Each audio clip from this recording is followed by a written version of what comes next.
Idemo proba i prevodilac isto takođe, samo za medije, proba, test, Flor i prevod. Vlado, uključio si mikrofon, ok? Jel imate sve što treba?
Shall we start? Good afternoon, everybody. My name is Natalie Nougayrède.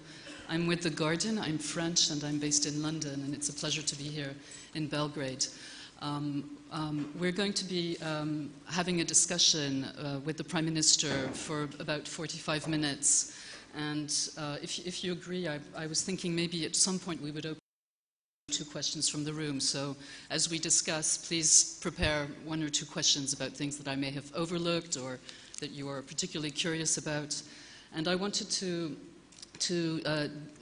dive in directly and raise up front the question of the question that's been, obviously mentioned quite a lot in this conference, which is the whole issue of normalizing relations between Belgrade and Pristina. I think when you're in charge, you run the government here, when you're in charge of trying to improve the situation in this country economically and push the country towards the norms that it needs to abide by for its EU accession talks.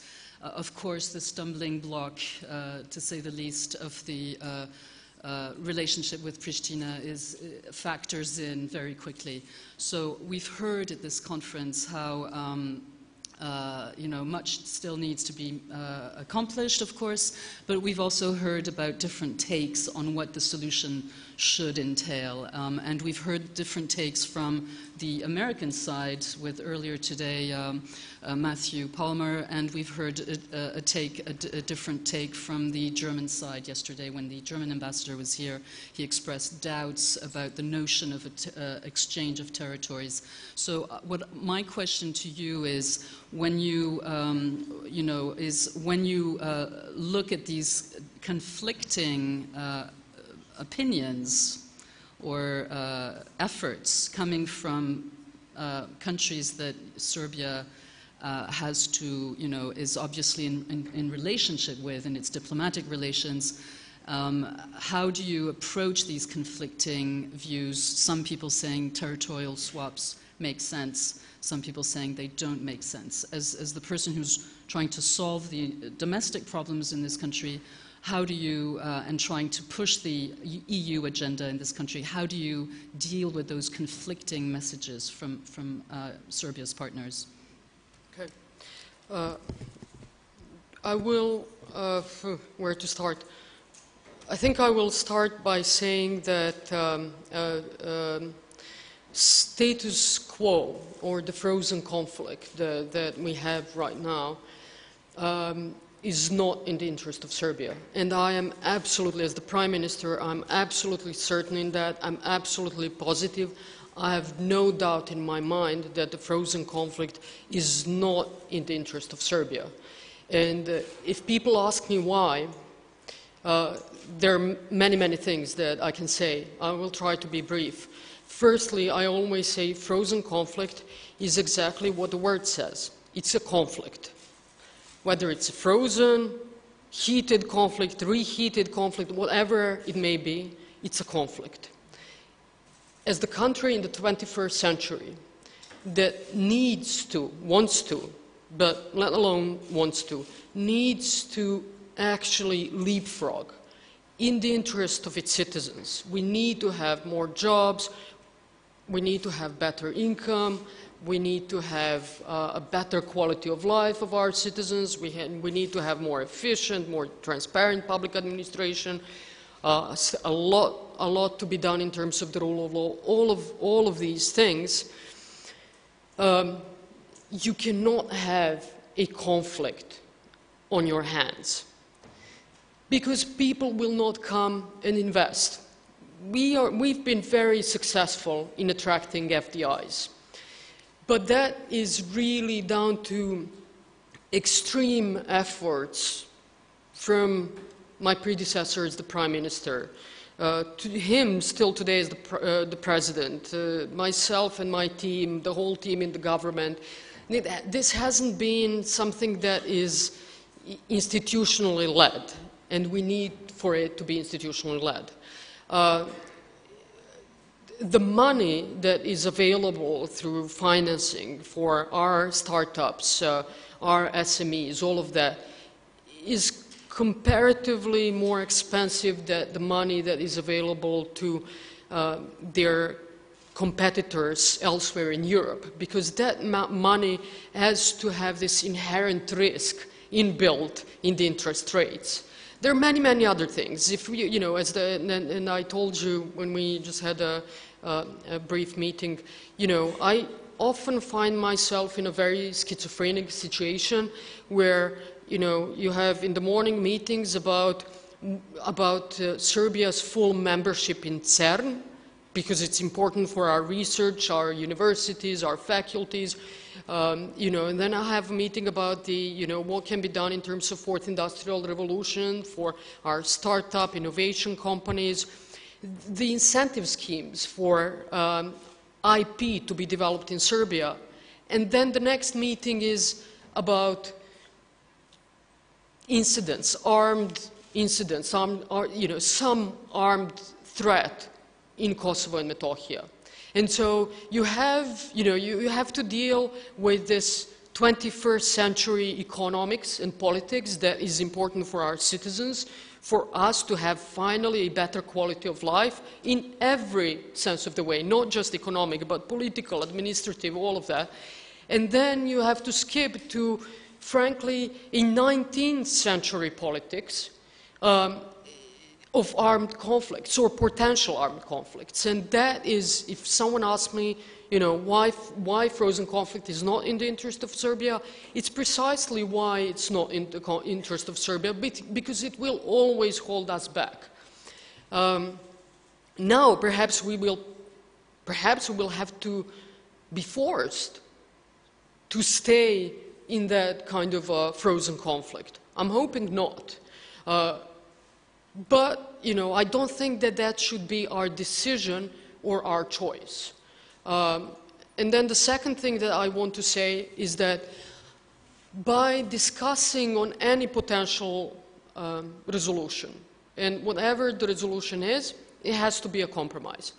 I wouldn't rule anything out. And when I hear people criticizing the potential the issue of borders, as saying, well, we can't discuss borders because it will open Pandora's box. I really want to be very, very clear. Pandora's box was opened 10 years ago, in 2008, when the authorities in Pristina, ethnic Albanians, or part of, you know, a group of ethnic Albanians, declared the unilateral declaration of independence. And then a number of countries rushed in to actually recognize it as independent Kosovo. That's not, independent Kosovo is not the case of Croatia or Slovenia or Bosnia or Herzegovina, Macedonia. These were all the republics. Kosovo is, and in the former Yugoslavia, was integral part of Serbia. It was autonomous province, but it wasn't a republic. It was part of Serbia. So when you did that, and especially because it was done without any, based on any democratic principle, for example, without even a pretense referendum to ask all of the people living in Kosovo and Metohija, what do you think your future might be? So without even that pretense of democratic principles, it was declared by a group of people. A group of countries rushed to acknowledge it. Pandora's box was open. What we are trying to do is we are trying to close it. Okay. Without revisiting the whole story, we are where we are. We are where we are.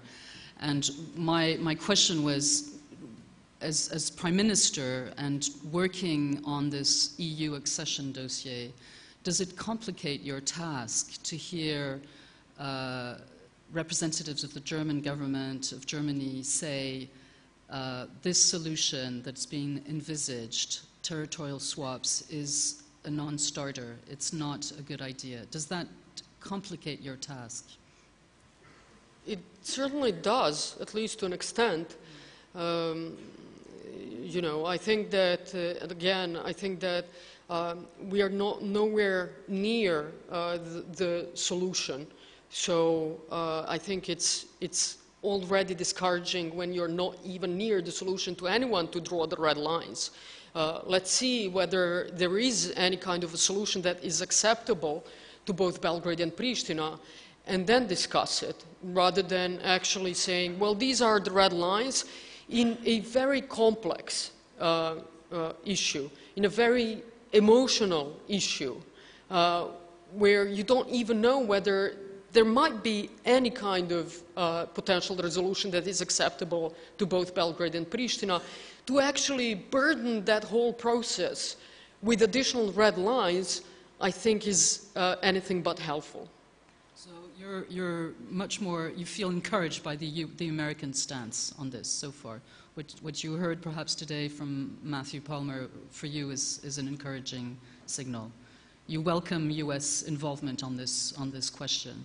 I welcome any involvement that says, you know, there are no red lines, and if Belgrade and Pristina can agree on a potential solution which will ensure long-term normalization, stability, peace, prosperity, if you agree on that, however difficult it may be, it's acceptable to us. I encourage that view, yes. I want to make clear that all the questions I'm asking are entirely free, and we have not, although we did discuss this session just a little bit before, I'm asking all my questions with absolutely no prior validation of my questions, and I appreciate the Prime Minister for for participating in this exercise. I think, you know, as you've seen, not all the participants in this conference, official or government representatives or very high-level officials, have accepted to take questions. So I think it's important to keep this very, very frank and flowing. And the issue I'd like to raise now is the question of rule of law in Serbia. Because when we talk about EU accession, of course, we're a lot of us obsessed with geopolitics and stabilizing the region and the danger of frozen conflicts or non-frozen conflicts.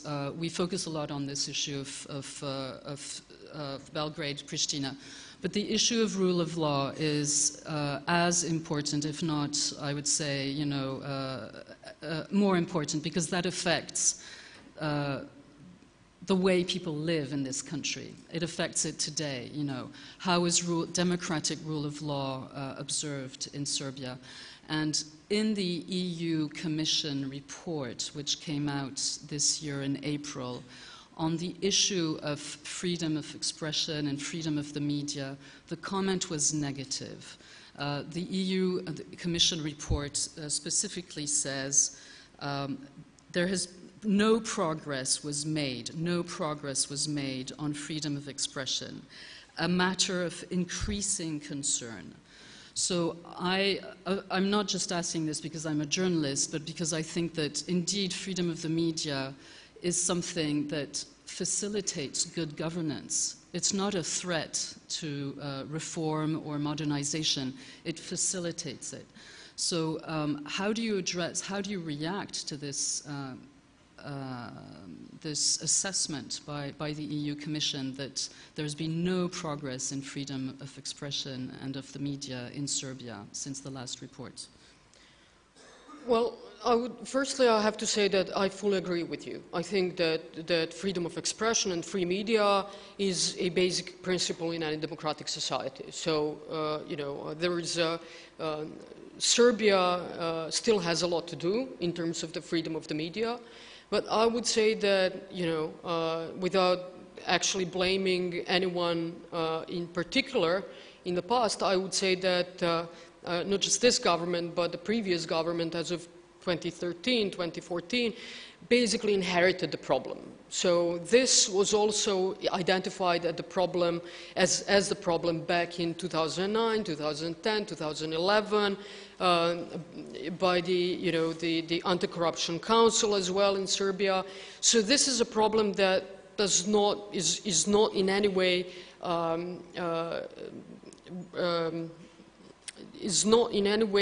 does not in any way relate to this government or the previous government or the political party in power. I think that many politicians in Serbia throughout decades have tried to instrumentalize the media And to be very honest, I am very proud to say that this government, at least my, as the Prime Minister, I'm always trying to set an example, has a very, very open relationship with the media. We invite all of the media all the time to attend all of our events. I stand and reply to all of the media questions, by not just, from the smallest web portal to the largest publishing media in Serbia. I'm trying to set an example. But having said that, as I said, there is a lot to be done. So I noticed as the Prime Minister, everyone did in Serbia, that there was a failure in actually drafting the media strategy by the Minister of Culture and Information.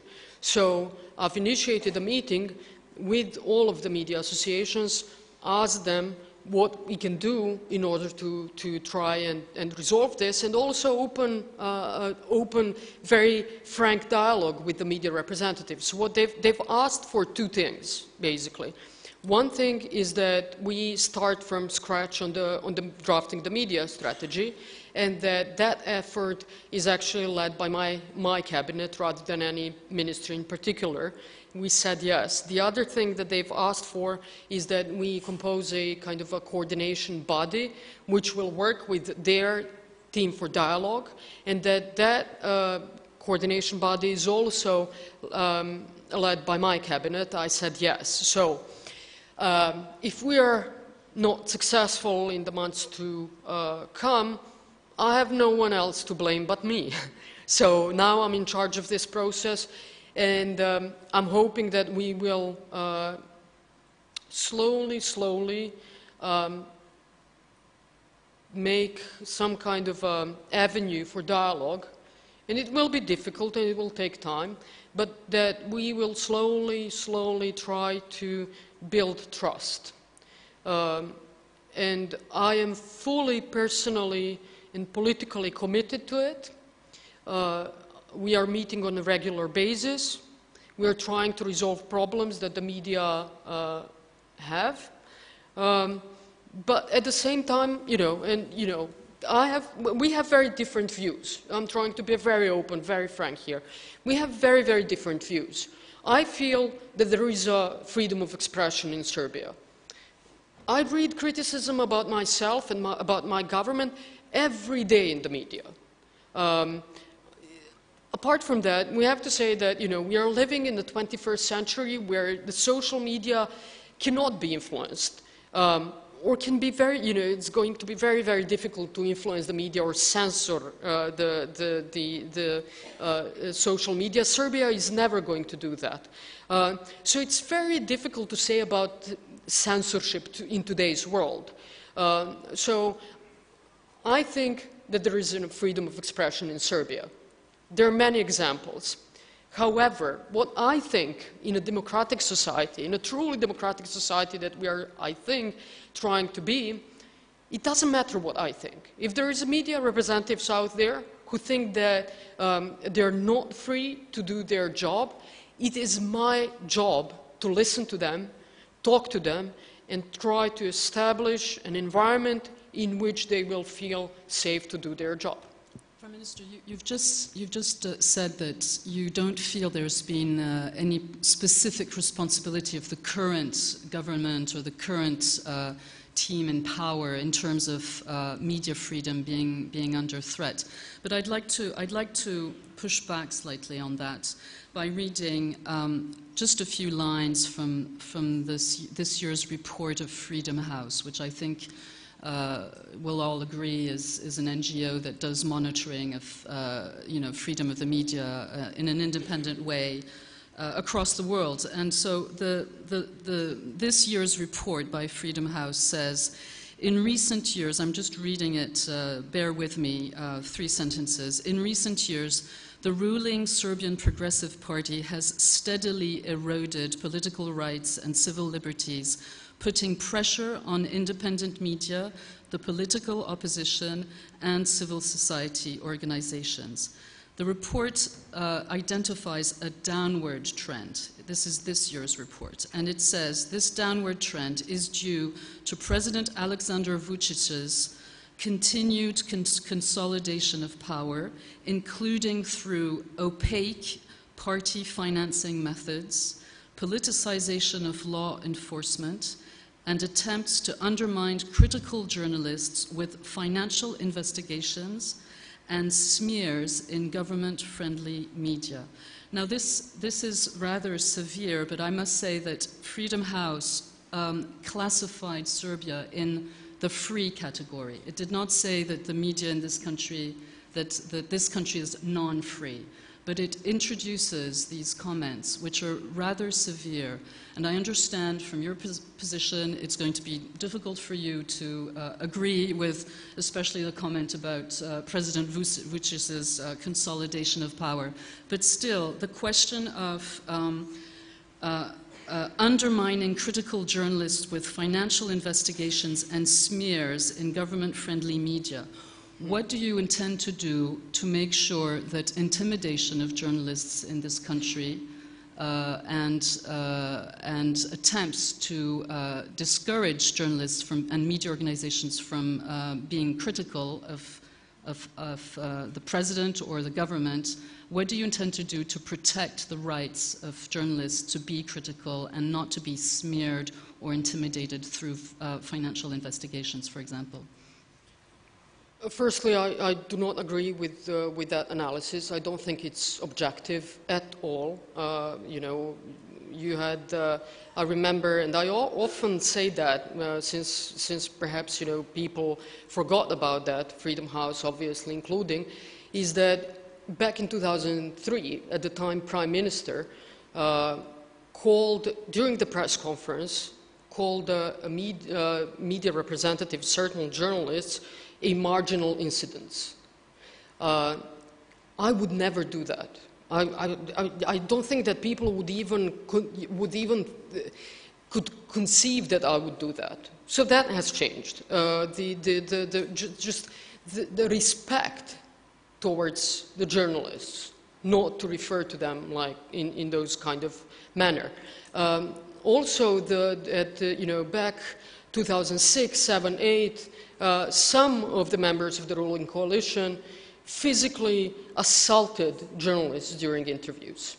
They actually called online, on live TV show, to tell them the worst possible things. This is impossible today. But people forgot about that, or they chose to forget about that, to push for some specific agenda. I'm not sure. Whether President Vucic is stronger and consolidates his power, yes, I would agree with that. But I would say something else. I think that this is actually the result of the changes that took place first and foremost economically in Serbia.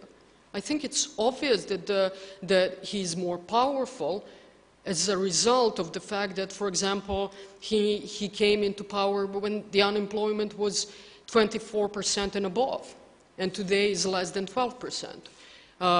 When the public debt was 70% and above, and today is 55%. When the government ran a huge deficit, and we were literally 3 months away from bankruptcy. We couldn't anymore pay out pensions. And today we are, for the 3rd consecutive year, in fiscal surplus. I don't think these are the things that Freedom House takes into consideration when they're talking about the power that President Vucic has. And I don't think it's a fair, analysis of what's going on in Serbia right now. Again, not to say that we do not have issues. We do. But to say that the situation is worse than before is a not fair statement. It's not a fair statement. I will tell you one more thing. If you ask currently, even the media, the representatives of those most critical media or media associations, when were the most fair, the most transparent programs for media financing, they will say in 2014, 2015. At the time, they did not say that. They were full of criticism for the time for Aleksandar Vučić as the prime minister, for Mr. Tasovac as the minister of culture. Today, they're saying, well, you know, at that time, we did not have one single criticism. So what I'm saying is, for us, let's be a little, for us here in Serbia, not the Freedom House, not the international organizations, for us, let's try and be a little bit more objective, a little bit more balanced. Because if we do that, if we are fair to ourselves, then we will commend things that were positive and we'll criticize things that are negative. And in that way, our society will become more balanced, more fair, and people who are commended for the things that they've done positively will then continue doing things positively rather than think, well, whatever I do, I'll be criticized. So I think that we overall should be a little bit more balanced and a little bit more fair and say, and actually say, commend things that were done positively, criticize things that were done negatively, but not just criticize for the sake of being critical. What is the, I want to move on to the economic situation and demographics. What is the youth unemployment rate today in Serbia? I think it's probably still over 35%, or about 30%. I have to check, but it's huge. There's a lot of talk about a brain drain, and this doesn't just concern Serbia. It's a phenomenon that's happening across the Balkans. It's also happening in Central Europe and other parts of Europe. One UN estimation that I've seen says that by 2050, if this continues, the population of Serbia may shrink by up to 15%. How are you trying to address the fact that many people, many young people in this country who are talented, who are educated, see no opportunities for themselves or not enough opportunities for themselves in the country and essentially migrate to other parts of Europe? What do you think you've achieved in the last year and a few months since you've been in government and in the Prime Minister's office? And how do you intend, what's your goal? How do you intend to stop this brain drain? Well, I would start by saying that unemployment in general is a huge issue, and youth unemployment is specifically very difficult because it is so high. But it's not something that can be resolved overnight. Again, you know, 4 years ago it was above 24%. General unemployment today is below 12%. The trend of decreasing unemployment is also in the youth population, but it takes time. So the situation that we found ourselves in 2013, 2014 was, and I'm not exaggerating, it was devastating for the country. And so, you know, what you're doing is that the first thing that was done by the previous government was to actually focus on the economic reforms. Now we had huge support from the International Monetary Fund, and we've done the fiscal consolidation measures. I mean, we've done. I wasn't in the government at the time, so I can't really claim the success of this. But at the time, Prime Minister Vučić was brave enough to do a very, very unpopular fiscal consolidation measures together with IMF to have so we can have the results that we have today. Now, my government has to focus on something else. We have to keep this fiscal discipline that the previous government has established, but we have to create a ground for growth that is no longer driven by labor-intensive investments, which also makes sense now that the unemployment is hopefully going to soon be single-digit, but which is focused on, which is based on innovation-driven, knowledge-based economy. And so with this, I'm hoping that we will give a signal to the most talented, the brightest of us, to stay in Serbia. One thing that, I said, my government's two key priorities are digitalization and education. And we've done, I think, the most in the educational system reform. To me, it's inconceivable that we had to wait for 2017 to introduce programming as mandatory subject in our primary school. Okay, we had to, but we've successfully did that. And we did not just introduce programming as mandatory subject in the primary schools, but we've introduced Scratch and Python, which is kind of the cutting edge way to introduce programming in primary schools in Europe. And I'm extremely proud of that. We are investing more money in the Innovation Fund. I was just a month ago in Geneva, in CERN, discussing how we can become fully fledged members of CERN. It's extremely important for our universities, because then people will stay in our universities, because through our universities they will have a chance to work on CERN projects, which is extremely important. Some of them might even come back from countries which are not fully fledged members, and not even all of the EU member countries are fully fledged members in CERN. We are investing about 100 million now of euros in infrastructure for startups, innovation-driven companies. Just finished meeting with the Minister of Finance. We are, as of 1st of January 2019, introducing special tax incentives for innovation-driven economy in Serbia. We are doing what we are, but it will take time, and I won't see the results of this. We won't see the results of this in the mandate of my government. But if we do our job well, people will see it in 5 or 6 years. I want to raise an issue which somebody I discussed, somebody who's from Belgrade, raised with me privately over these last few days, which is the question of inequality. Now, inequality is a topic that's been hotly discussed across Europe, across in the US as well, as we know.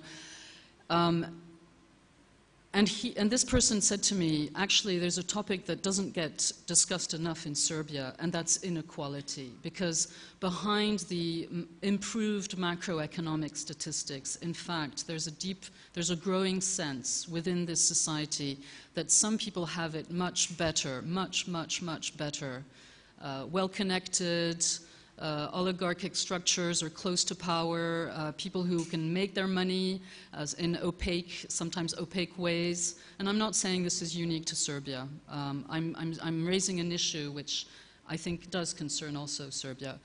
And so some people have it well, some people are in that privileged small percentage of the population, and others feel that they're losing out, that they're not being given a chance, that they're not in the right networks.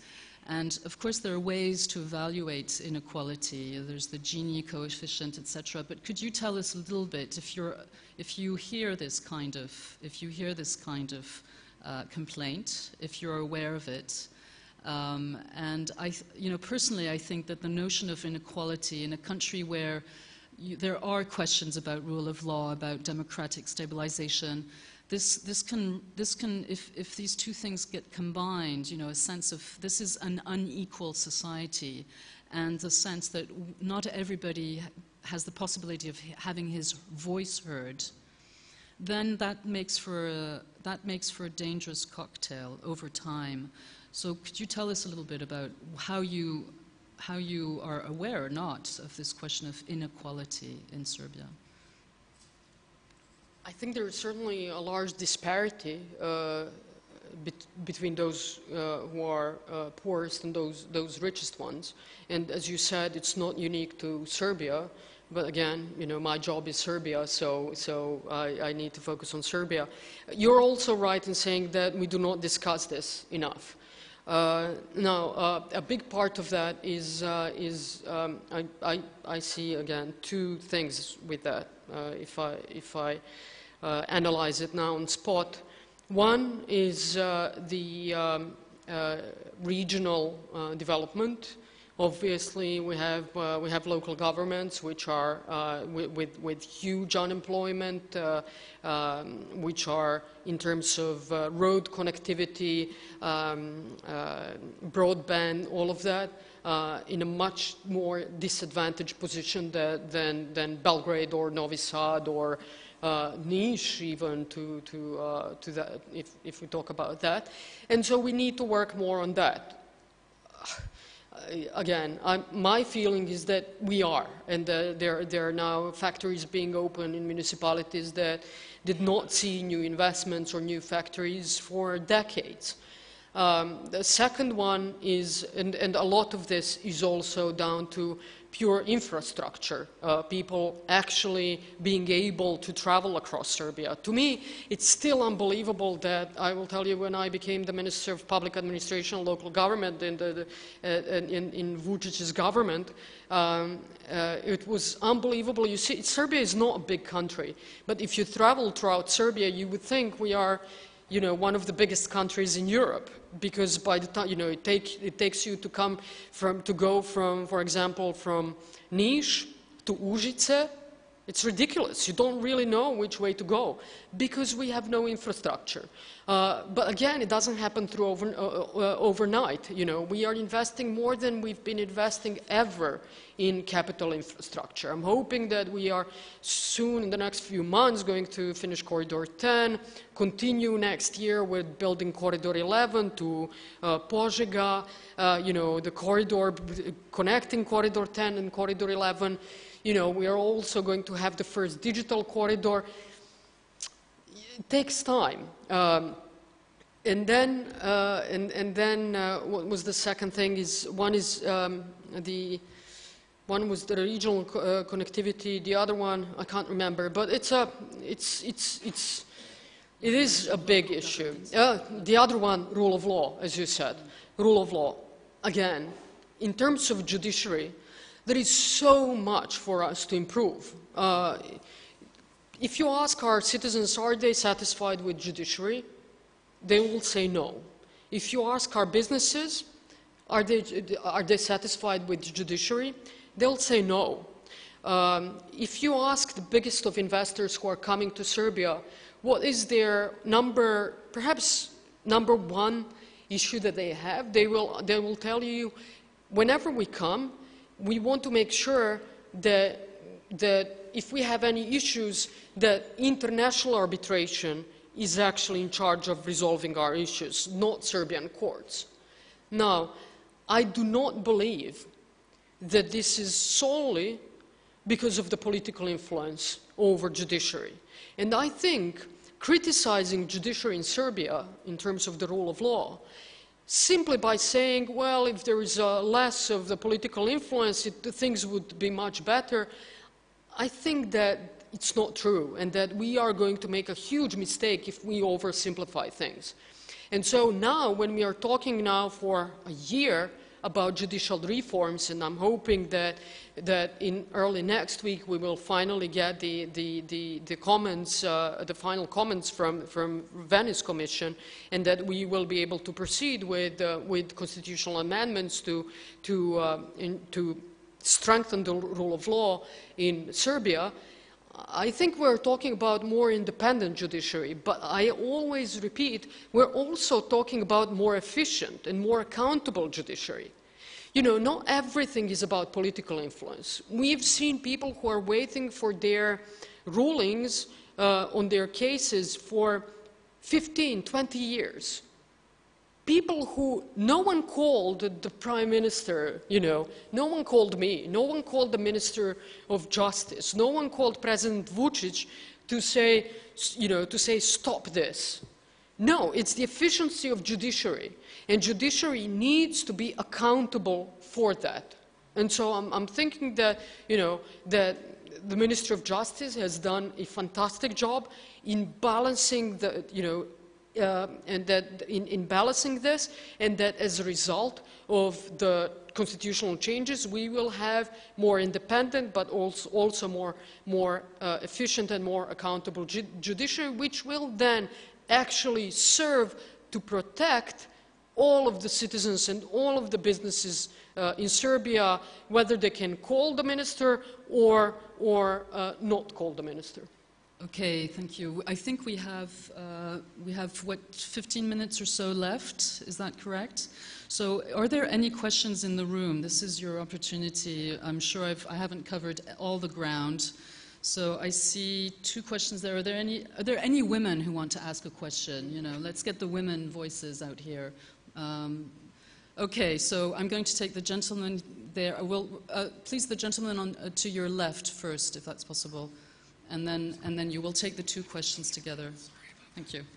Hello, Brian Ebel, Embassy of Canada. Thank you very much, Prime Minister, for those very illuminating and enlightening remarks. I just have a question about the ethnic Serb minority in Kosovo.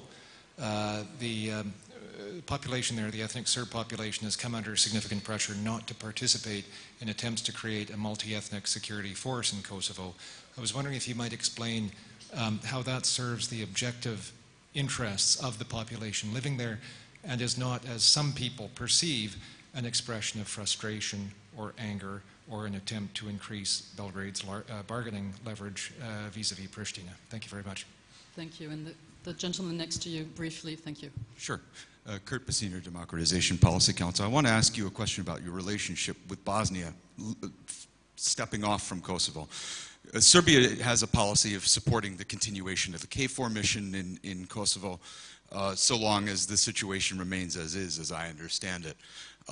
The situation with EUFOR in Bosnia, which is the NATO-backed EU deterrent force, is quite weak. And I want to ask, from the Serbian government perspective, were there to be violent destabilization in Bosnia, there would be a pull factor on Belgrade to respond. Would Serbia support, for its own interests, the reinforcement of EUFOR to make it a credible deterrent to reduce the temperature and therefore make political progress more likely? Okay. So this, you know, you to go back from where we were in your first question, this is exactly the type of thing that it says, you know, this is 19th century policies. You know, this is 19th century politics. For me to talk about, you know, improving the quality of life of Serbian citizens, and then for us to be discussing about the potential armed conflicts and whether Serbia will, whatever, either interfere or support is something if we have these kind of discussions, no matter what we do in Serbia, we won't be able to leapfrog. No, like have full rule of law, the best in the world, the most efficient and transparent public administration, the best business environment, we will still be cooking in this Balkan spot because people will not come invest. Youth will not stay in Serbia because there is no predictability, there is no stability. This is exactly what I'm talking about. Now, talking about the Serbs participating in the Kosovo security forces, I think it's oversimplification, which to an extent is very, you know, it's annoying to me. To say that, that it doesn't matter the fact that you have special forces who stormed Kosovska Mitrovica from Pristina, when there was just a simple meeting in order to discuss what a potential compromise can be, to storm this meeting, to threaten and beat up people who've actually, because of the stability and security, decided to participate in the government in Pristina.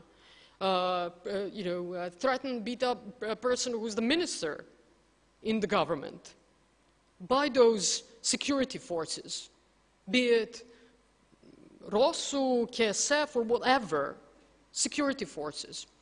To say that that is a multi-ethnic force, to me, I don't buy it. Obviously, people will leave because they see that these forces are not there to protect everyone living in Kosovo and Metohija. and to protect the rule of law. They're there to serve a particular political interests.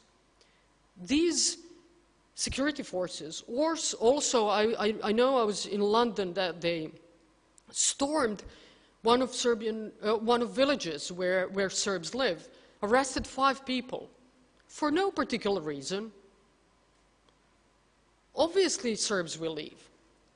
But to blame Belgrade for that, or Serbian government, would be oversimplification, which would then consequently lead to more of these incidents. And so I think that you should look at it from the other way around, saying to Pristina, are you really trying to have some kind of security forces which is multi-ethnic, protecting also Serbs and other non-Albanians? If you are, it doesn't seem like that to Serbs in Kosovo and Metohija, let alone what happened yesterday with, again, fully unilateral decision to actually start turning the KSF into Kosovo army without any regard of what Serbs or other non-Albanians are saying. I think these are all messages that Pristina is sending that do not contribute to the dialogue. On the other hand, I think, as I've always said, that Belgrade is very tolerant, very flexible, behaving, as I said, as a grown-up, not being very emotional, which certainly is not something that we are known for.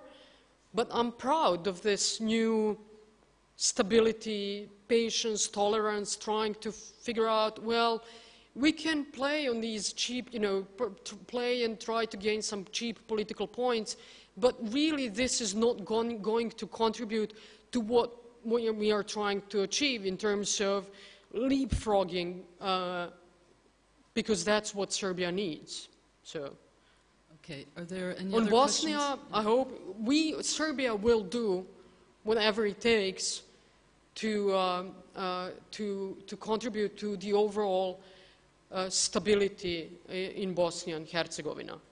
We have, and again, just to make again fully clear, Serbia has a vested interest in regional stability.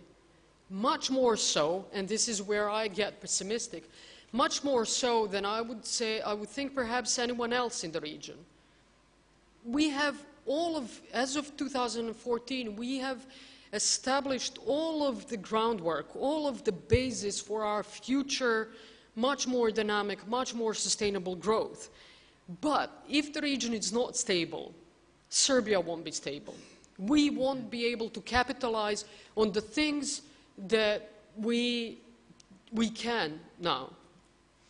I'm going to fit in one more question. Is there any other question? Okay, the gentleman at the back, please. Thank you very much. Ms. Prime Minister, thank you very much for your very clear statements. Mr. Palmer of the US said today that the US does not have a clear position on Belgrade-Pristina possible deal because there is no concrete deal on the table. So the question is, would we expect any concrete document on the table in a foreseeable future? And if yes, what the perspective of that would be in time means? And since I'm coming from Poland, I would like you to quickly comment on whether you would pick up or would like to pick up one thing that Poland could do, or one of the questions that Poland could raise within the Berlin process. Your expectation, just one, what would it be? Thank you very much. Okay. The first question was on the statement by Matthew Palmer. Yes, when could we expect something on the table? Yeah. I don't know. It depends on so many different factors that it really is, what I'm hoping for is that, again, Belgrade is there really fully with honest intentions, with really, as I said, vested interest in trying to find a compromise. I am hoping that Pristina is also there, sitting there with same kind of intentions. And I can't say that from everything that I see happening in the past 10 months that they really have these intentions to actually be very honestly try and find a long-term normalization agreement with Belgrade. Because I don't know what all of these certain incidents that we've seen in the past 10 months, more than 70 attacks on Serbs, the assassination of Oliver Ivanović, Serbia not being glad to participate in the investigation, then the attack and brutal attack, humiliation of our chief negotiator, Marko Đurić, now the Gazivode incident with Mr. Taci, now Kosovo security forces and the unilateral move to turn them into the army. All of that makes dialogue much more difficult. But we are there, and we are going to persist in trying to find a compromise in order to reach a long-term normalization and stability. In terms of the Berlin process and what can Poland perhaps table, one thing which I feel is extremely important, also in terms of preventing the brain drain, further brain drain, not just in Serbia but in the region, is the establishment of this Western Balkans Research Foundation, which was tabled by Germany, but somehow fell through the cracks. And I think I've already sent letters to my colleagues, prime ministers in the region, for us to sit down and start discussing the establishment of such kind of an organization which could really contribute to all of us fighting for the talented and brightest to stay. Do I have five more? Okay, there's a question here, and I'll have a final question, and we'll wrap it up. Please introduce yourself and make the question brief. In Women's Platform for Development Serbia. I have a question about gender equality law in Serbia. In previous government, coordination body for gender equality prepared draft law in cooperation with civil society and experts, and then your ministry in your government, with your knowledge, blocked the whole process of adopting a new law. Could you tell us why that's happened and why it's so hard for Serbia to get new gender equality law? And I think that's mentioned also in the EU report, the issue of gender equality. A bit of a paradox with a woman prime minister. Yes, well, I have to be very honest, and I said many times, I think I've spoken a lot about why that draft was sent back for a discussion. In my view, there are things in the draft law which were not possible to implement in practice. They sound fantastic, they look fantastic on paper, but they're impossible to implement in practice. If you ask, for example, the companies, you can't ask during the interview, the job interview, a woman whether what her family plans are. I think that is kind of, I think that's a civilization norm. Okay, to put it in the law, it sounds nice, but how will you implement it? How will we implement that? Will we have a person who will sit in every single interview and monitor what the woman has been asked? Or how are we going to say that some women actually were refused for the job and they will then blame the potential employer by saying, well, I was refused because I've been asked or whatever. I don't see how it's implementable. That's one small thing. The other thing is just over-administration of some of the norms. At a time where we need kind of, trying to find, very slim, small public administration that is not too expensive for basically taxpayers to pay. We were considering additional bodies. My question was, are they paid? Because that wasn't in the law. It was supposed to be in the bylaws. Who are they, you know, are we pulling them out from the ministries and into, so it's not about no intention not to adopt a new or changed law. It's just about, you know, finding the right balance and adopting the law that will actually serve its purpose and will be implementable in practice. Now, as far as I know, another draft was circulated recently for the public discussion, and I'm eager to hear your view or the view of other organizations, whether that law serves the purpose and whether you're satisfied with the law. I have a final question. I know I'm going to be raising a big issue, but I'm hoping that you can kind of answer with a kind of short statement. When I listen to you, and I see that there's I see the difficulty of your position. I do see it.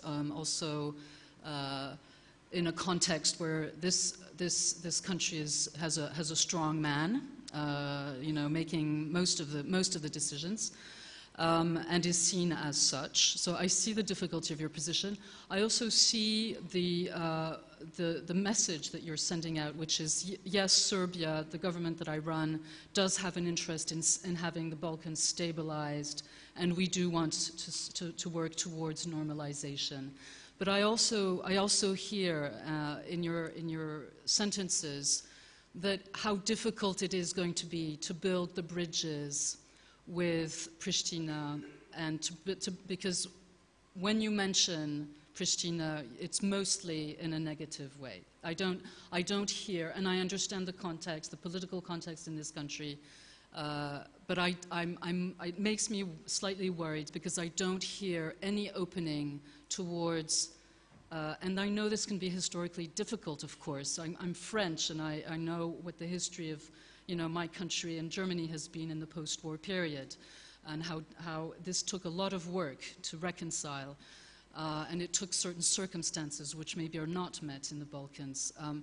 But I'm worried about the lack of even opening a window of friendship, of the possibility of friendship. And I wanted to ask you about that because you're part of the younger generation. When the wars were happening in this region, you were very young, and in 1999 you weren't even in this country, I understand. Yes. You were watching the television images. It so happens I was in Belgrade in 1999. So I'm, as a European, I'm asking you, is it just a question of time, or do you see that time will need to pass? Time will just need to pass, a new generation.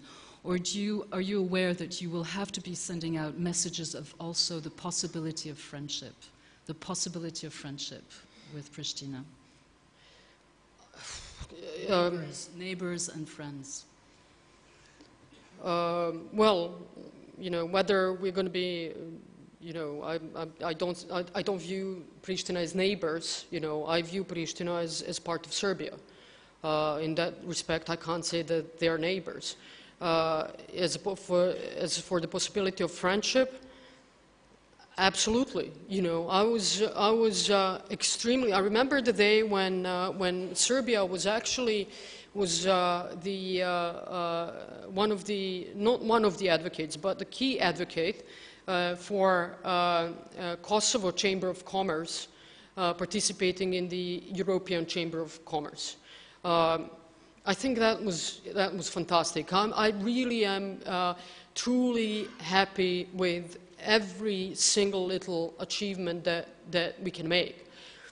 I talked to Mr. Haradinaj, I talked to Mr. Taci, I talked to Mr. Pazzoli, but and you're completely right. You say I don't see many positive things. Unfortunately, I can't remember many positive things to talk about.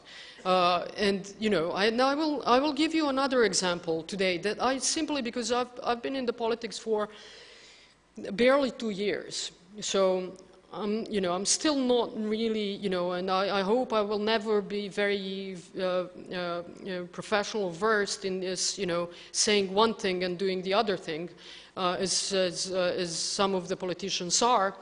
I will tell you a thing that got really, that got me very, very frustrated today. I try to have a very good relationship with Edi Rama, the Prime Minister of Albania. And I will remind you, for whatever you may say, and I've read some of your articles about President Aleksandar Vučić, he was the president to actually invite Edi Rama to Serbia, and then Edi Rama was the first Prime Minister of Albania, the first Prime Minister in 68 years to come and visit Serbia. At the time, it was, again, also a very brave decision. We tend to, but on the side of President Vučić, we tend to forget these things. But I think it's huge that today meeting with Rama is not a big deal, neither for people in Serbia nor for the people in Albania, and that's how it should be. But that was initiated by President Vučić. And so, we meet quite often. We exchange text messages, we exchanged WhatsApp messages about how wonderful it is that, one of the things that we've done is to initiate this cooperation between operas, between opera in Tirana and opera in Belgrade. There was on the, I think, 27th of September, a premiere in Tirana of our joint operas. All of that, nice, dandy, beautiful. And then today, Edi Rama tweets or places on Facebook or wherever, it's a big day that, Kosovo has started forming an army, and this goes, he celebrates the heroes of the Kosovo Liberation Army and so on and so forth. And you say, what is this? Should I now comment on his provocation? And I will not. No, I won't. I mean, but this, this goes to prove how difficult it is, regardless of how hard Belgrade tries. And Belgrade, and trust me, Belgrade is trying very hard. Belgrade has signed the Brussels Agreement, implemented Brussels Agreement. Do you think it was easy? Do you think it was easy to implement the telecommunications part of this?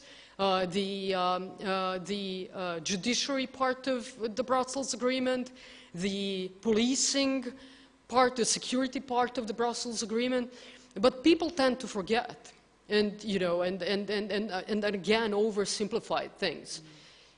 Belgrade is behaving as a sensible, serious partner and as a friend to Albania, and quite often we get slap in the face. And I'm not sure that Europe or the EU or the US is actually noticing this. But we are doing this first and foremost because of our citizens. There is no other way forward but peace and stability, and so we will keep on insisting. Thank you for these answers. Please join me in thanking the Prime Minister for this session. And we're going to have... Thank you very much.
On behalf of organizers of Belgrade Security Forum, Belgrade Fund for Political Excellence, European Movement in Serbia, and Belgrade Center for Security Policy, it's my pleasure to start the closing of the event with a few of the remarks on what has happened in the last 3 days. The first thing we want to share is the conclusion that the biggest crisis that we are facing today is the crisis of distrust. As we heard the first day, the distrust of citizens in their governments is present throughout Europe and also in the Balkans, as there is distrust of the Balkan states, but also some of the member states in a common European project, as well of the EU in an aspirant country's intentions. And this distrust is, in our opinion, caused by populist leaders that prefer spreading fear and closed environment so that we wouldn't be able to find common solutions. We hope that in the last 3 days we created space for dialogue, critical thinking, agreement on disagreements, and possibly some common solutions. And I'm very proud that for the first time ever on social media, we were compared with one of the best brands of this country, being called Political Exit, the famous music festival for gathering different voices in this place for 3 days. These voices have come up with few proposals. And the first of them is that the business as usual in the Balkan EU engagement has not produced results, and it has to change. The concrete proposals that came up from this podium was that we need more of engagement by EU, specifically and simply put, we call for opening accession talks with all of the Western Balkan states, so to create a path for all of us to compete and cooperate and engage with our partners in EU. The other proposal was that we need more open and frank discussion with the support of EU. And again, specific proposal was to follow the example of Macedonia with an independent analysis on what are the challenges of governance, especially in the area of rule of law and democracy, such was the Pribe report. This report is unique because it wasn't just for the member states' eyes only, but it was used for a dialogue within Macedonian society, the dialogue that all of us need. The third proposal is that we need more of not just BSF, but other platforms for cooperation between democracy defenders, those that fight against corruption, women leaders, and so on, because those that work against these tendencies, organized crimes, autocrats, are doing their exchanges perfectly. And last but not the least, academics have warned us the first day that we in civil society, political elites, are not the only voice that can come up with solutions, but that actually the true dialogue is with people, with ordinary citizens, showing their plurality. And specific proposals coming out of academic event was that we need to engage in dialogue what would actually everyday peace mean in context of Belgrade-Pristina dialogue in preparation for comprehensive normalization agreement, but also after the agreement is reached so that this normalization would actually live in practice.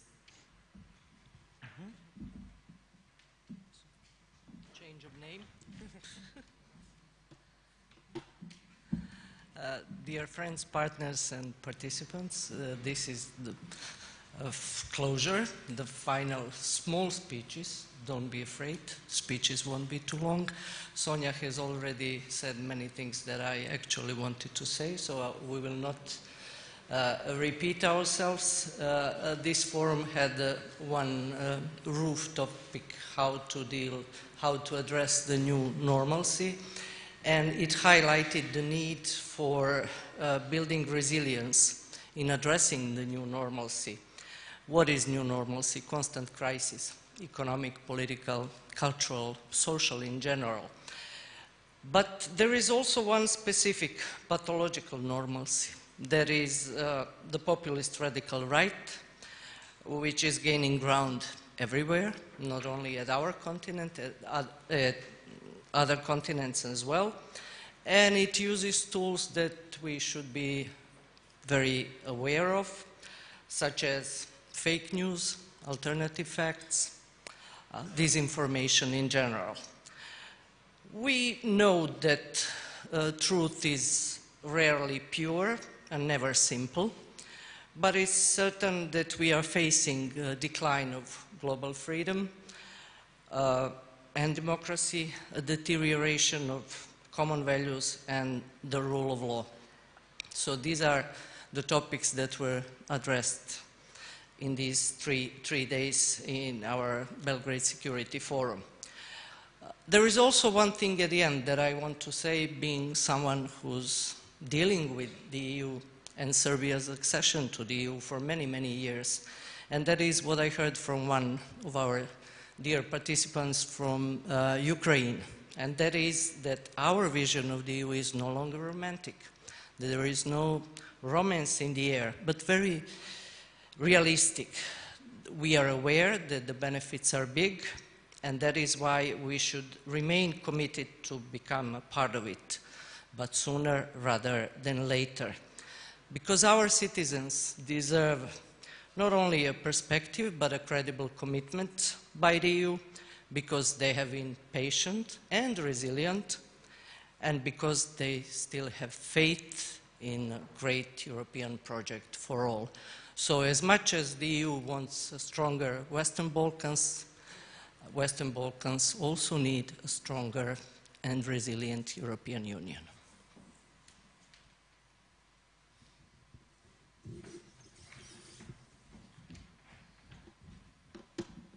The Belgrade Security Forum once again proved that dialogue is possible. The dialogue was here for 3 days. Different opinions, different, I would even dare, worldviews met at the podium, and it worked. It worked as it worked with Ana Brnabić, our Prime Minister, exactly just a few minutes ago. I'm very proud of it, because dialogue is the way how we can overcome pluralization and even falling apart of societies. But we managed to do something else as well. We managed to bring the global debate home, as I said, is part of our mission.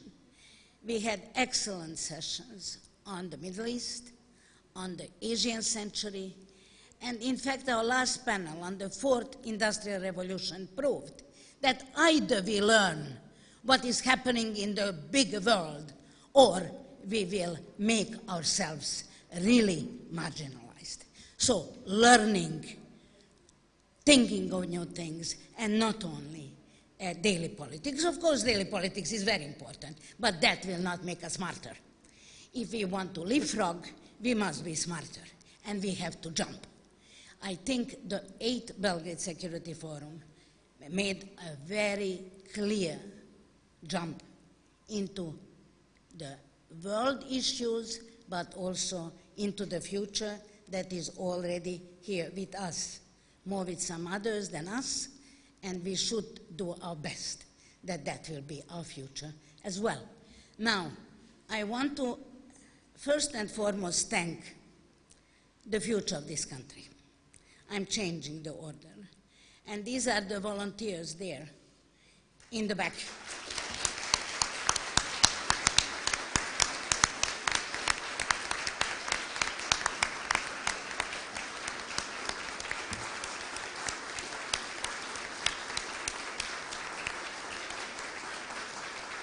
Every year, we have many smart, dedicated young people helping us to make the Belgrade Security Forum possible. And I hope many more of them will remain in this country and fight not only for the Belgrade Security Forum to be possible, but for the future of this country as well. And of course, our region, that's understandable. Second, I would like to thank the tireless, committed, and a really fascinating team that is standing behind BSF. It's not the three of us. The three of us are the face of the whole thing. Maybe sometimes we are of some help, some ideas to generate, but the real work is done by the team around the clock. This is the only way how it is possible for three civil society organizations to make such an event in Belgrade. And I am very, very proud of the team. I used to call them by name. The list is so long that I can't do it anymore. It would take too much time. The third thing which I need to say, because it is also very much part of the reality, without our partners, without our supporters, and especially our strategic partners, Martin Center, Open Society Foundation, Bosch Stiftung, Balkan Trust for Democracy project of GMF, and the European Fund for the Balkans, this wouldn't be possible. So I want to thank them once again, and of course, the most important ingredient of every forum are you. The participants, the people who take part in this dialogue, in these debates, and who every year, in fact, show more and more interest from different parts of the world to be with us. So I promise you next year an even better Belgrade Security Forum. Thank you for your patience, and Prime Minister, you can leave now.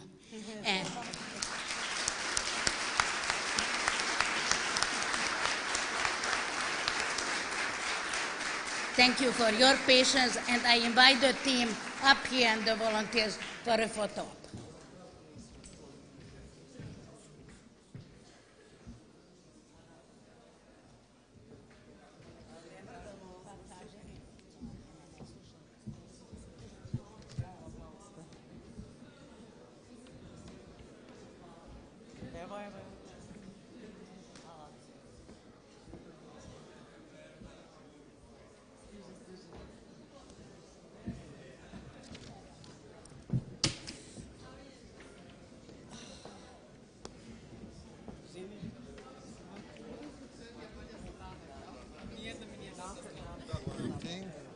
And this one thing.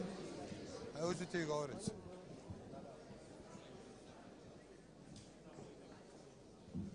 Evo. Sve? Šti sve ili ja? Aha. Hello. She says hello, you fool.